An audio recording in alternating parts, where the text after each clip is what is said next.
Yep. Inside, I want to kill myself. We are on an 0-7 run over the last 2 days. After tonight, it was just complete bullshit.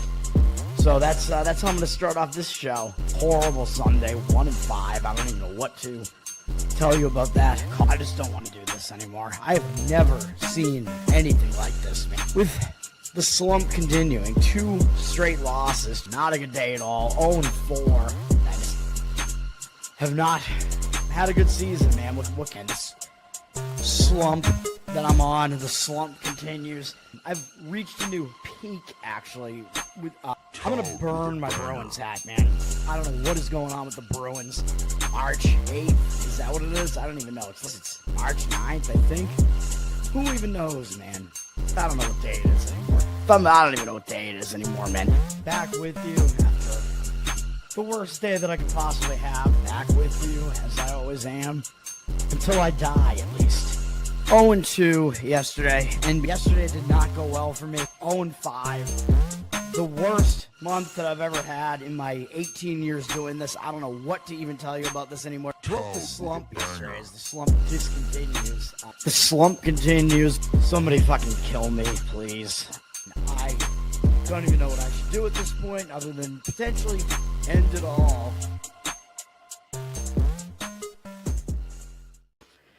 What's up, everybody? It's Toad back with you. It's that season again. Remember, I'm doing late night, total degenerate hours. Friday night, we're talking college football. Saturday nights, we're going to be talking NFL in a couple of weeks.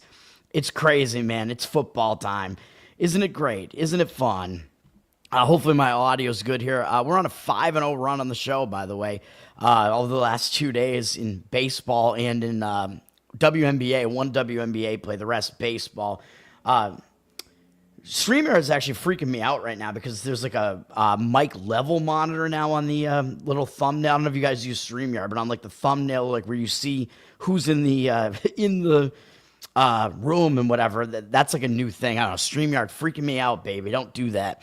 But yeah, we hit all 3 baseball plays tonight. Probably got a little bit lucky on Colorado-Pittsburgh because if you had told me that game Colorado was going to score 0 in the game, I would have been like, yeah, I probably shouldn't play this over. But Pittsburgh got the game over by themselves.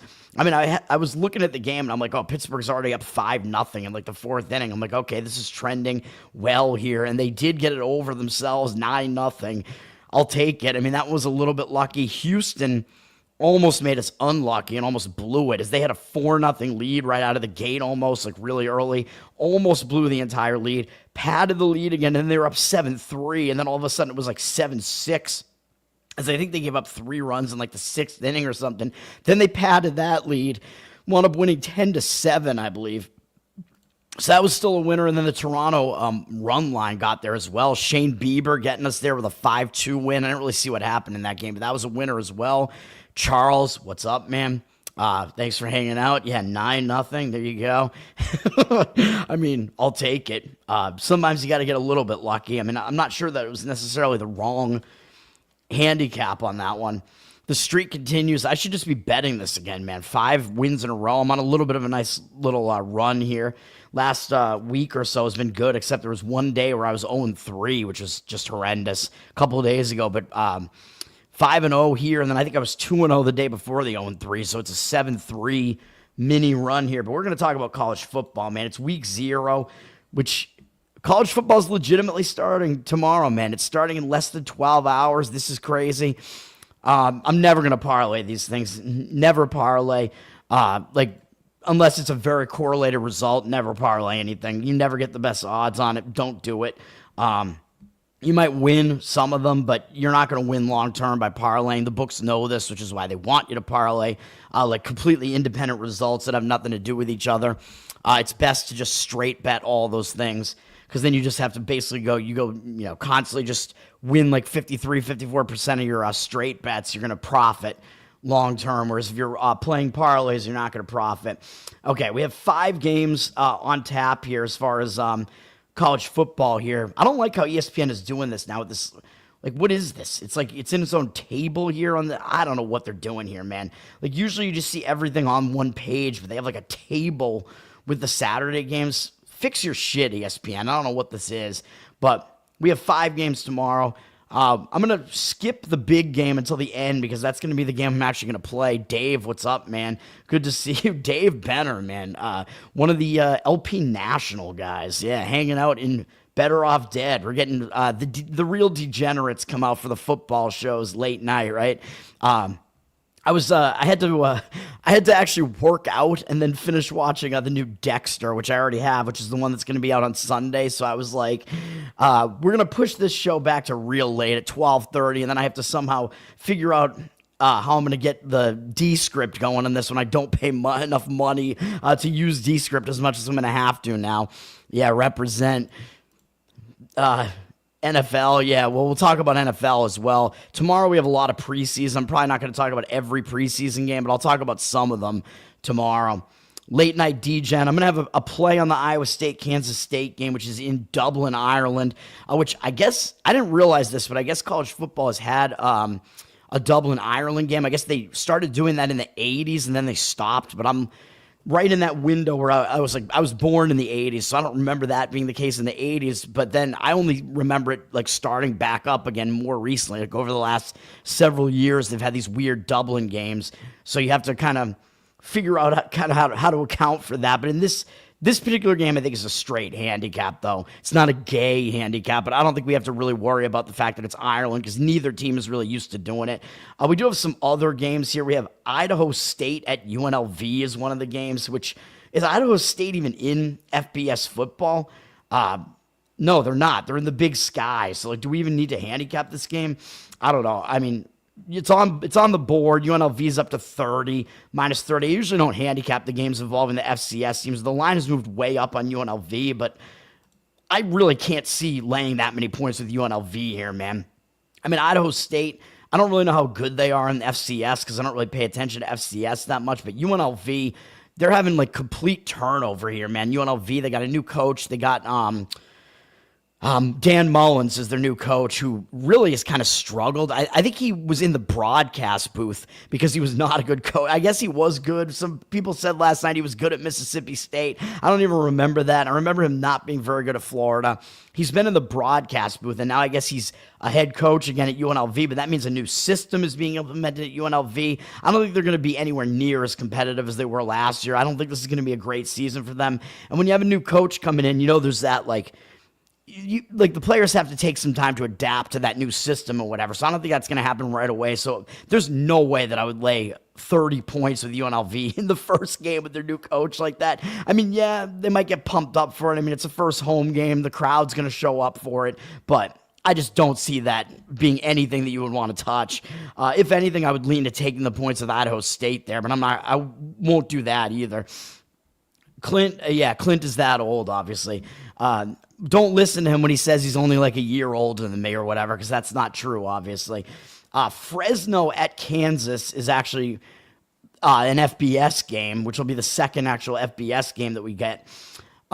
Kansas, I believe, has brought in, I think, a new defensive coordinator. I forget who it is, who's known for like more physical defense, which I think is actually going to work well in the Big 12 because, as I talked about last night when I talked about who I think is going to win various conferences, I think physicality being introduced into the Big 12 actually will help a team because it's mostly like a finesse conference. It's kind of a pussy conference. So I think Kansas, they may actually wind up with one of the better defenses and actually kind of surprise some people. I think they're kind of on their way back up. As we saw last year, they actually had a really good second half to the season last year after they weren't very good in the first half, although I think they might have been a little bit better than they looked early on as well. Kansas is laying 2 touchdowns in this one against Fresno. Kansas is actually down below the 2 touchdown threshold at 13.5. Well, with juice, I doubt that you can actually get a 13.5 because 14 is a key number in football, obviously. It's exactly 2 touchdowns, but laying 14 is better than 14.5, and that's probably the way that I would look in this game.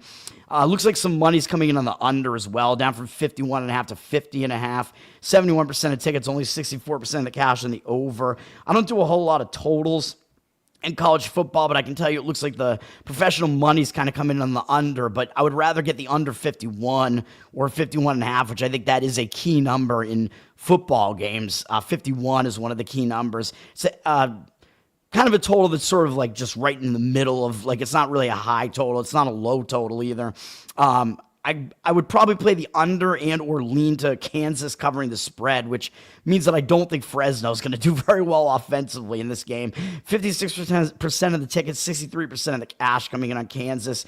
I would lean to Kansas. I think they're better than people think they are. They're on the rise, in my opinion. Fresno, I mean, they're in a bad conference. I mean, I'm just not really expecting a whole lot out of Fresno here. Although I believe they do have, I thought that one of their quarterback is E.J. Warner, who is Kurt Warner's son. So that's kind of their claim to fame right now. And I don't think he's as good as Kurt Warner. I think Kurt Warner actually has multiple sons who have played college quarterback, but Fresno has one of them. Not sure that he's really that good, though, but Kansas has Jalen Daniels, I believe, is their quarterback. Not Jaden Daniels, but Jalen Daniels. So their quarterback from last year is actually returning, so at least they have a little bit of continuity in that they return their quarterback, even though they're not returning that many of their players.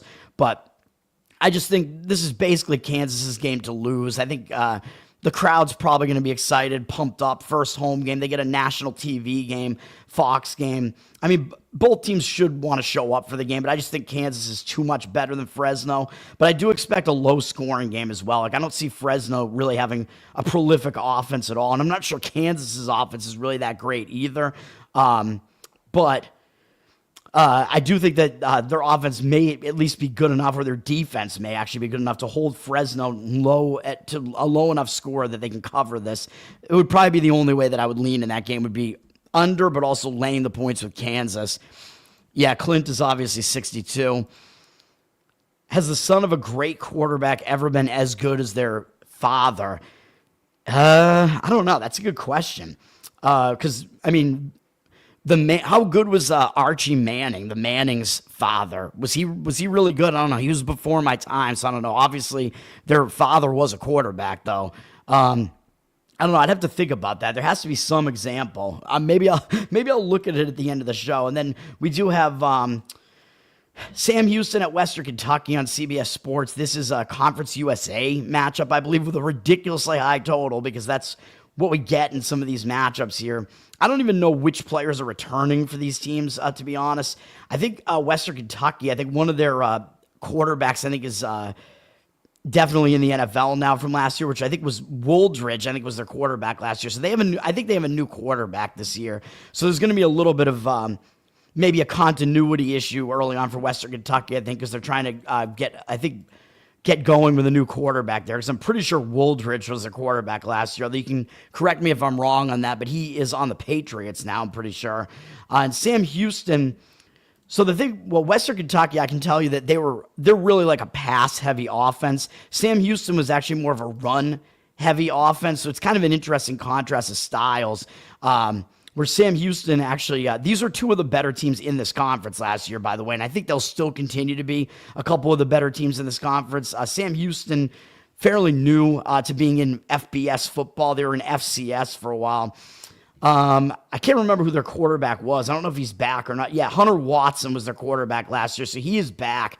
He's like a dual-threat quarterback and a senior. So Sam Houston does have more continuity, I believe, on their offense than Western Kentucky does, and I do believe Sam Houston, I kind of tend to lean towards those teams that like run the football more.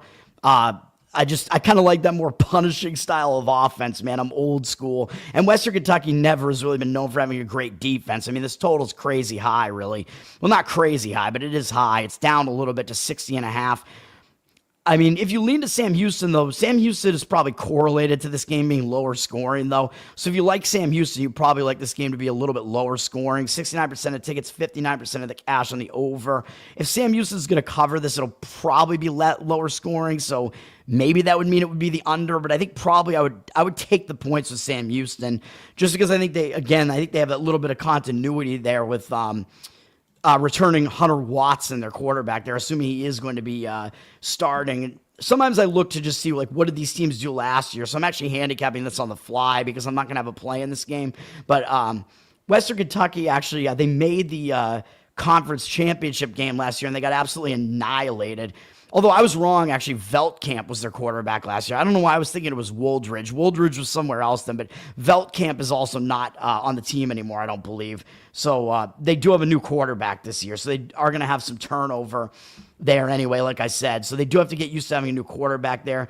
They did beat Sam Houston at Sam Houston last year, 31-14. So I think Sam Houston is going to have a little bit of revenge on their mind, too. I think revenge, it matters like slightly.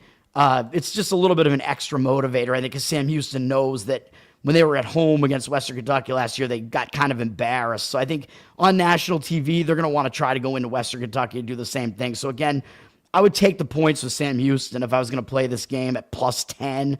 It's a decent number there. I mean, a 2-score game, basically. You're going to need them to come within double digits. That's not a bad idea, in my opinion. What's up, man? Curtis, what's going on, man? Hilltoppers, yeah, they definitely like to sling it around. They had Austin Reed was there not too long ago, and he's one of the Bears quarterbacks now. Hilltoppers, they're known for having good quarterback play, so I think before long you're going to see their quarterback being good again, and there's a reason why they are a huge favorite here. I mean, the odds makers are telling you Western Kentucky is the better team, but I just think first game of the season, when you have to get used to a new quarterback there, I just think that the quarterback continuity that Sam Houston has, I think, is a pretty big advantage in the first game. And then we do have Stanford at Hawaii as the late night game here, which is, I guess, 7:30 p.m. Eastern. I thought it was a later game than that because usually you see these games in Hawaii, they're usually really late Eastern time because it's like, I don't know what the time zone difference is, but usually you see like the Hawaii games are like 11 p.m. or midnight, my time here on the East Coast. But this is going to be, I guess this is an afternoon game. This might even be almost like a noontime game in Hawaii or whatever. But teams that have to go to Hawaii that aren't used to it are usually, like right away, they're usually at a disadvantage. So I think Stanford is already at kind of a disadvantage because they're not even used to playing in Hawaii, I don't think, because they're not in the same conference. Stanford is now in the ACC, so they have to. Stanford's going to have to play in Hawaii, and then they're at some point going to have to travel all the way east, too. It's just so ridiculous, man. I don't think it's 10 a.m. I don't think it's that much of a difference. I think it's maybe. It's probably about a 6-hour difference, I think. So it might be a 1:30 p.m. game, Hawaii time. I'm not entirely sure about that. Maybe I'm wrong. Maybe it is more than 6 hours, but it's only 3 to the Pacific Coast, so 3 more to Hawaii seems about right. I don't know. I've never been to Hawaii, though. Maybe I should get out there sometime. But I think Hawaii has an advantage for that reason. But Hawaii also is returning a bunch of players, and they have their same coach that they've had for about 4 years now, Jimmy Chang, I think is his name. So Hawaii, they're kind of a program that's kind of on the upswing, I think. So I think Hawaii is getting a little bit better right now. So obviously, I lean to Hawaii in this game. I would lay the points, maybe lay the money line, whatever. Because, again, I think they have a location advantage here, but I think they have continuity advantage as well here. I believe they have the same quarterback as last year, too, but I might be wrong about that. I actually don't remember who their quarterback was last year, so I could be wrong about that. But they do have the same coach there, same system. Stanford, I think, is just kind of in a complete turnaround mode right now. Stanford has a new coach, by the way. Frank Reich is their coach now, who was the coach for the Indianapolis Colts for a while, and he's a former NFL quarterback, of course, as I mentioned last night. He was the quarterback who actually was the backup for Jim Kelly with the Bills, and he actually was the one who led the Bills to that massive comeback in the playoffs in, when was it, 91 maybe, whenever it was, against the Houston Oilers. It was the biggest comeback in playoff history, and people probably don't even remember that wasn't even Jim Kelly doing it. Kelly was hurt, and Frank Reich actually was the one who did it. And then the Bills, of course, lost the Super Bowl because they did that every year around that time, losing 4 straight Super Bowls, which will probably never happen again. And I don't think any team is ever going to do that again. Great claim to fame for the Buffalo Bills. But anyway, Frank Reich, yeah, I mean, he was a coach in the NFL for a while. Now he's a coach with Stanford. I don't know where he's been over the last few years either, but he's the head coach of Stanford now, but Stanford's going to be implementing a new system. So I think, again, when you have a new coach, that's like some turnover. Guys have to really adjust to that. I think Stanford has a lot of new pieces here, too, so I don't expect them to be very good at all this year, but I don't expect them to be good right away either. And they actually have, I believe they have Andrew Luck in their front office as well.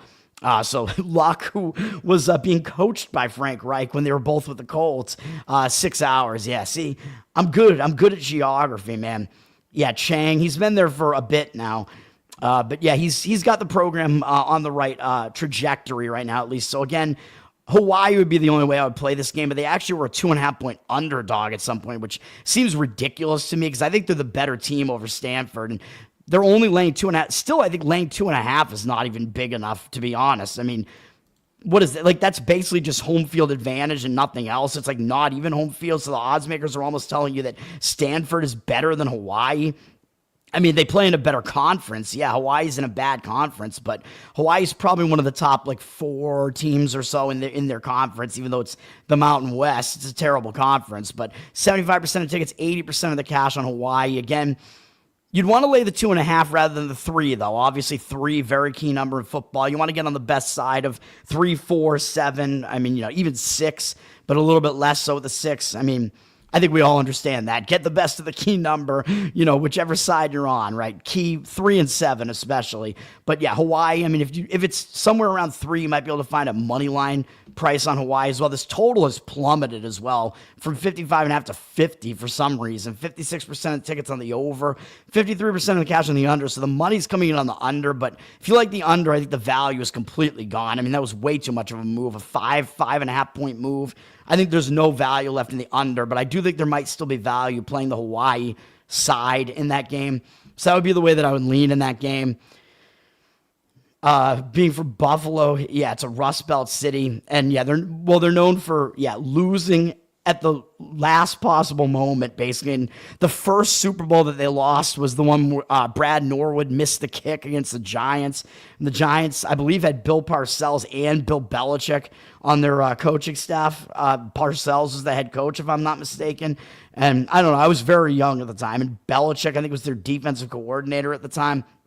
The Giants wound up winning on the missed field goal there. And then Buffalo, I believe, got blown out in all 3 other Super Bowls by the Redskins, and then I think the Cowboys twice. Am I wrong about that? Something like that. I don't know. You'd have to go check. Something like that. Hawaii. I mean, Hawaii has to travel, to the mainland, of course, but they stay in the Pacific time zone, though, when they come to the mainland, though, at least, because they're in the Mountain West. The Mountain West doesn't have any teams further east than, Colorado or whatever. And I think Colorado State might have actually moved into the Big 12 now. I can't remember. Where I think they actually used to be in the Big 12 at one point. I don't know. These conference realignments are crazy. Anyway, that was the rundown, which I have a baseball graphic for the rundown. I need to call it the breakdown and just have me crying or something on it. Let's go to the best bets. We're going to have one best bet here, as you know. You probably already know what it is if you've been watching my shows. It is Kansas State minus the points, -3. I think you can still get 3 out there, although it looks like it's 3, somewhere between 3, 3.5. I mean, you could probably find some books that still have 3. Maybe it's a little bit slightly juiced up, but of course 3 is the key number here. They're a little bit public, 66% of tickets, which surprises me a little bit. 71% of the cash coming in on Kansas State. I like Kansas State for a bunch of reasons here, man. First of all, I think it's revenge for Kansas State. So Kansas State actually lost to Iowa State last year. And if you dig into what happened in that game, I think it was kind of a misleading result. So that's kind of where I start. And when you look at revenge, you kind of want to make sure that there are a lot of guys that are still there on both teams because the revenge matters more. If you were there for that game last year, you want this game more. And I think that is the case. Both teams have their quarterbacks coming back. Becht for Iowa State, and Kansas State has Avery Johnson, not the NBA player, coming back. So they both have the same quarterback. They both have some returning starters here, but you can see it was a big game, man, because that was not only did Kansas State lose last year, it was at Iowa State, by the way. It was a close 8-point game, and that was a game that basically determined which team was going to get into the Big 12 championship. Kansas State was live to get into the Big 12 championship until that last game, and I think if they had won that game, they would have been in, if I'm not mistaken, but instead Iowa State got in. So Kansas State, they're going to be looking for revenge for that, man. That was a big game. That was almost like their Big 12 championship game that they lost there. So I think Kansas State's going to come out with a lot of fire. And if you look at what happened in this game, Kansas State outgained Iowa State in the game, but they were -2 in turnovers. kind of part of the reason they lost. Although, yeah, Iowa State did have ball control. They had more possession in the game. So, I mean, it wasn't a huge discrepancy with the yardage. Kansas State outgained them by 40 yards. But even so, Kansas State, I mean, they lost the turnover battle, so I think they got a little bit unlucky there. The score, I think, was slightly misleading at the very least there. Now, Iowa State, they do play kind of a ball control style, and I think that might even have to happen more so in this game because Iowa State, even though their quarterback's coming back, all of his wide receivers are gone, so he's going to have to get used to having a new wide receiver core here. So I think that might take some time, whereas Kansas State, they actually have the same wide receivers, or I think they at least have one of their top wide receivers coming back, and they still have their running back coming back, which Iowa State also does, I'm pretty sure. But Kansas State is a much more balanced offense, man. They can throw it and they can run it. They were one of the rare teams that averaged 200 yards passing and 200 yards running per game last year, which not a lot of teams do that, but Kansas State was one of those teams. So I think the fact that they have more balance, the fact that it's a revenge spot for Kansas State, the fact that Iowa State is basically going to have to, they're going to probably have to run the ball more than they're going to be able to pass it because, again, Becht, I don't think he's a great quarterback, to be honest, but also he doesn't have his receivers coming back. And the way that you have to attack Kansas State is you have to throw the ball against Kansas State. Kansas State's big weakness on defense is their secondary. Their run defense is really good, but if Iowa State, they're going to have to try to run the ball because that's where they have the more continuity on their offense. And Iowa State was really not that prolific of an offense last year either. But if they're, or the last couple of years, but if they're not able to run the ball against Kansas State and then they're forced to throw the ball, then they become a one-dimensional offense, right? And that's Iowa State's weakness, basically going up against Kansas State's defensive weakness, which I think is going to actually favor the defense for Kansas State there. So I think Iowa State just doesn't really have the weapons to take advantage of Kansas State's defense. I think Kansas State does have enough on offense that they can beat Iowa State's defense because Kansas State, as I said, can either throw or run the ball. They can do both. So for all those reasons, I like Kansas State here. I do think the rankings makers basically have these rankings correct and that Kansas State is ranked number 17. Iowa State's ranked 22. At least I do agree that Kansas State is the better team. The odds makers also agree with that. I think the fact that these teams are traveling to Dublin, I think that's just a wash because I don't think either of these teams are used to playing in Dublin. So I don't think that really matters. It's not an advantage for one team or the other, in my opinion. But that is how I look at this game. The money's coming in on the over as well. It's up from 49.5 to 51. Now, it might cross through that 51 key number there. 66% of tickets, 73% of the cash on the over. So the money looks like it is playing the over. But I don't have an opinion really on the total there. But, of course, if the total's higher, that does help an offense. I mean, that does help a favorite cover more often, right? If you're going to get more points in the game, it makes it easier to cover a favorite price there. And I guess the other thing that I'll say, the other thing that I like about Kansas State is I think they're a little bit under the radar, man. I think people remember Iowa State because what did they do at the end of last year? They made it to the Big 12 championship, which they did lose to Arizona State. So Iowa State did not make it into the playoff, but Iowa State was in the Pop-Tart Bowl, and I think everybody remembers the Pop-Tart Bowl because it's so stupid, because the winner, gets to basically kill and toast the Pop-Tart, the anthropomorphic Pop-Tarts that are dancing, and it's so creepy, dude. And then it's like, let's just eat the Pop-Tart, let's toast it, kill it, and then we'll eat it. I believe they chose cinnamon and sugar, by the way, which is my personal favorite Pop-Tart, by the way. Cinnamon sugar, excellent Pop-Tart flavor, it's the way to go. And that was only the second Pop-Tart Bowl. And the first Pop-Tart Bowl, frosted strawberry, very classic flavor, I believe was the one that was chosen. And even more creepy, in the one last year, they brought back frosted strawberry as a zombie Pop-Tart. It's just insane, dude. It's the world has gone crazy. It's so creepy. The Pop-Tart Bowl is actually worse than the Duke's Mayo Bowl, where the winning coach literally gets a vat of mayo dumped on them, which that's been going on for 4 years now, too. The Pop-Tart Bowl is so creepy. And by the way, the anthropomorphic Pop-Tarts that got saved last year, the two that were not eaten last year, are actually at this game. I saw it on Twitter. The two Pop-Tarts that survived are actually at this game, basically thanking Iowa State for not eating them. or maybe yelling at them for not eating them. I don't know, because it seems like they want to get eaten. It's absolutely insane. But my point is, as far as the handicap here, is that people remember that being a really high-scoring game. Iowa State won, I think, 42-41 in the Pop-Tart Bowl, and it was against Miami and Cam Ward. But remember, Cam Ward took himself out of that game at halftime, I think, because he didn't want to get hurt his draft stock or whatever, so he played early in the game. But, that meant that Miami really didn't care as much about that game. I think Iowa State wound up caring more about that game, which is why they won. But I think that's kind of what everybody remembers. Everybody remembers Iowa State put up a ton of points. They beat Cam Ward in the Pop-Tart Bowl in a shootout, and that's what the offense tends to like. They don't like teams like Kansas State that really kind of focus more on balanced attacks. And Kansas State, people just kind of forget about them. Like, what bowl was Kansas State in last year? I don't even remember. They were in some bowl last year. It might have been like, I don't know, the Cheez-It Bowl, one of those ones. I can't even tell you. Don't remember if they won or if they lost, but that's another reason why I think Kansas State is the right side here, because nobody remembers what they did last year, so people are going to overlook that and want to play Iowa State here just because of what they did in that bowl that got all that publicity. So Kansas State, in my opinion, is the way to go in this game. I think it's the right side. Yeah. So, Zach, what's up, man? Zach, did I forget to handicap the Royals game this morning? Because I was looking and I was like, wait a minute. The Royals play the Tigers. I don't even remember talking about that game this morning. Did I forget?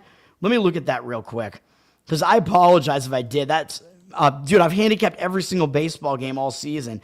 Yeah, dude, I forgot to handicap this game this morning. I apologize. It was, I did. It was Berger against Mize. I'm having stroke brain again. I did handicap that game. Never mind, I did.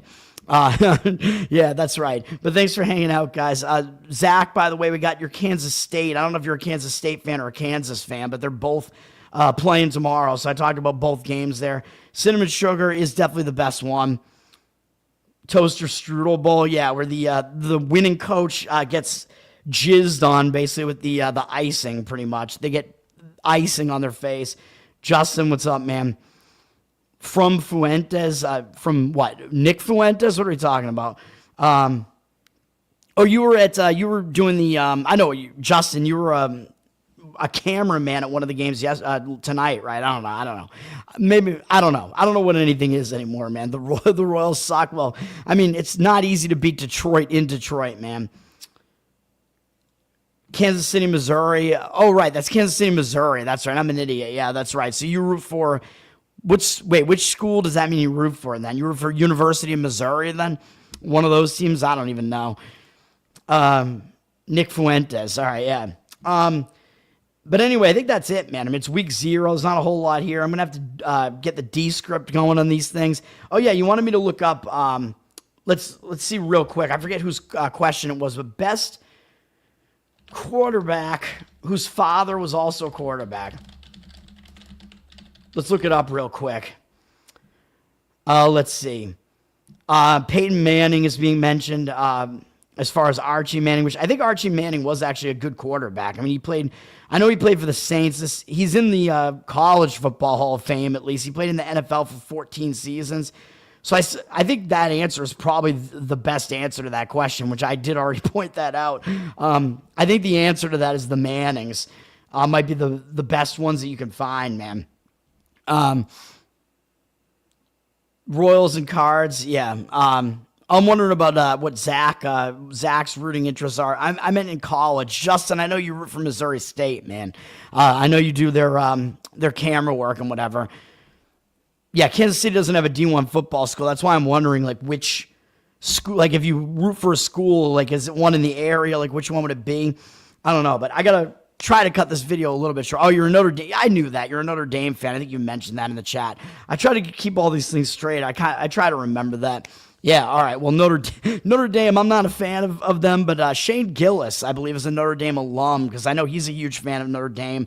I mean, they're going to have a decent football season again here, I think, although if you watched my show last night, I predicted that they missed the playoffs because I'm just looking at what their schedule is, and their schedule is fairly difficult early in the season and then really easy later in the season. But if they lose too many games early in the season, I think they're going to be already out of it basically at that point because they don't play in a conference, so they really have to win a lot of games to get themselves into the playoff picture. So that's kind of the problem there. Even though yes, they do have basically they have a lot of guys returning except for their quarterback, but they're not really a quarterback centric offense at Notre Dame either. So I don't know how much that necessarily matters, although it might matter enough.